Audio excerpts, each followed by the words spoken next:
দেশের সব সমুদ্র বন্দরকে ৩ নম্বর স্থানীয় সতর্ক সংকেত দেখাতে বলেছে আবহাওয়া অফিস। ৪৫ থেকে ৬০ কিলোমিটার বেগে বৃষ্টি অথবা বজ্র বৃষ্টি সহ ঝোড়ো হাওয়া বয়ে যেতে পারে দেশটির ৬টি জেলায়। মঙ্গলবার ২৭ আগস্ট সকালে এ তথ্য জানিয়েছে আবহাওয়া অধিদপ্তর।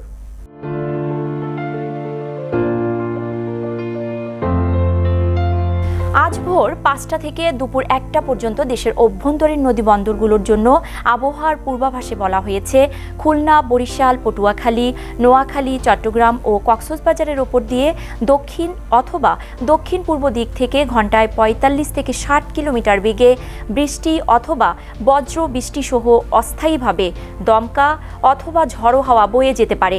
এসব এলাকার নদী বন্দরগুলোকে ১ নম্বর সতর্ক সংকেত দেখাতে বলা হয়েছে। এর আগে সোমবার ২৬ আগস্ট এক আবহাওয়া সতর্কবার্তায় জানানো হয়েছে উত্তর পশ্চিম বঙ্গোপসাগর ও তৎসংলগ্ন বাংলাদেশের দক্ষিণাঞ্চলে অবস্থানরত লঘুচাপটি ঘনীভূত হয়ে গাঙ্গেয় পশ্চিমবঙ্গ ও তৎসংলগ্ন এলাকায় সুস্পষ্ট লঘুচাপে পরিণত হয়েছে। এর প্রভাবে উত্তর বঙ্গোপসাগর এলাকায় গভীর সঞ্চালনশীল মেঘমালা তৈরি অব্যাহত রয়েছে।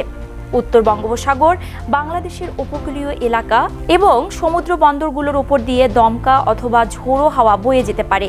চট্টগ্রাম, কক্সবাজার, মোংলা ও পায়রা সমুদ্র বন্দরকে ৩ নম্বর স্থানীয় সতর্ক সংকেত দেখাতে বলা হয়েছে।